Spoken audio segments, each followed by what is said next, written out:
Hey everybody! So, welcome back to the Daily Dean. I'm actually recording this at the same time I just recorded yesterday's video because I need to get ready for my finals, and that means I have to do this earlier so that I won't have to worry about, rushing it. So, whatchamacallit? Phases! Yeah, right? Our phases. I want to tell you a couple of stories about my phases. I've had a couple, and I already went over that one in the last video about music. Right? I had one where I was really into old music, and I thought you were lame if you didn't listen to old music, or if you listened to pop music, and I thought, that's toxic. So let's go over the more lighthearted phases that I've had. In the past, I was really into this one sci-fi show called Doctor Who, and in it there was a lot of, this is a wholesome story. It was around when I was in 4th or 5th grade. And I was really into that show. There was lots of villains, sci-fi creatures, other things, the spooky, scary crawlies, and whatnot that I enjoyed. Right? It was sci-fi. It had spaceships, time traveling, other shenanigans and adventures in space and whatnot. And there was this one friend I had who I'm no longer in contact with. This is elementary school.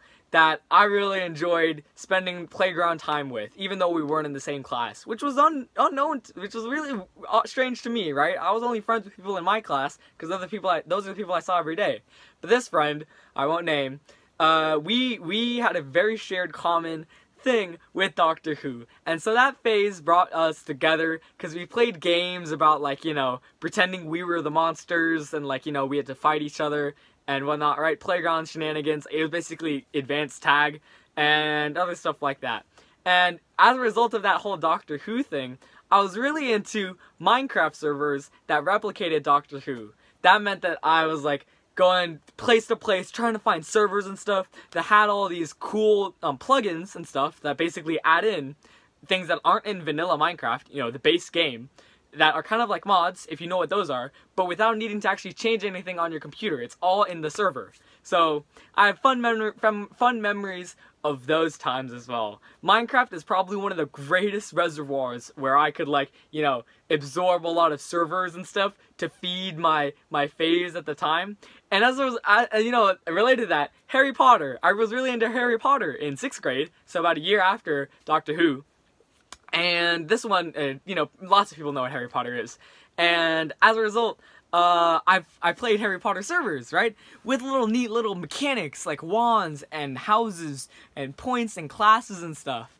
And I love this one server that made you actually replicate a lot of the hand movements like you were waving a wand using your cursor, right? So you could, flick up, flick right, flick left, and do that stuff in order to cast a spell, and then you type it out, right? And that would be one of my favorites, cause as a what would that be? 6th grade would have been plus 6 to 11 years old. At 11 years old, you would be freaking amazed at being able to cast magic by actually moving your hand, your cursor. So that's a neat little server as well. And I won't go into that phase. This is a different phase. I've told other people other stuff related to Minecraft, but I've talked about it enough. So, going into, oh my gosh, this is what I'm currently in, superheroes. Superheroes are bomb, they're great, and now, you can probably tell I'm really excited about that, because superheroes are awesome, right? There's so many stories and the worlds you can create and, read and watch and think about, that, really took off 2 years ago, right? And I've been really into that for 2 years now. And so maybe that's not so much a phase as it is a taste, but hey, that's what we always say when we're going through a phase, so who knows? Maybe this will be something I continue into my adulthood, or something I just drop as I, become 17 or 18 or whatever, right? Point being, if, you're going, actually, there's no points, it's just stories, but, about the superhero stuff. I was really into Marvel in 8th grade, and I continue to be. I wasn't really an avid fan of Marvel until 8th grade, but when I saw Infinity War coming out, and I saw all these cool, plot lines and stuff, I was like, yo, I gotta get in this. So that, not so much a phase, but I'll call it that phase that I'm currently in now, has been continuing, and I basically binged through the entire MCU, which was 20 movies, 28 or something, as in preparation for Infinity War. And that is extended into Endgame, right? That stuff was neat too.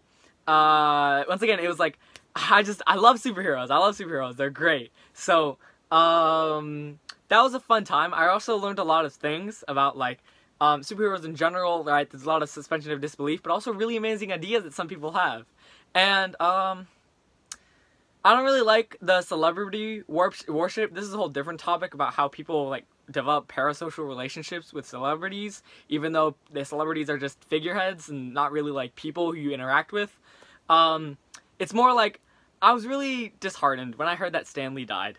And obviously, now I'm speaking a little lower tone, you know, solemnly, because it was kind of recent, and I think that he, he was also a celebrity, but seemed, like a very genuinely good person who went through a lot of things. And obviously, the only criteria for being a good person is being a good person, right? Donating your wealth doesn't automatically make you not a racist, right? For example, not that Stan Lee was a racist or does other things, that's like an example. But, going into that, I guess, rest in peace, Stan Lee, because that's tough. I mean, it's beautiful that he got to see a lot of his world come to life, right? On the big screen, and all these things that I think makes a lot of stuff a little lighter, because it's nice seeing that people get to see a lot of their work. Along with Jack Kirby, he's still alive. I'm happy to see a lot of their stuff, you know, come to life. So, thank you for listening to The Daily Dean. I'll catch you later.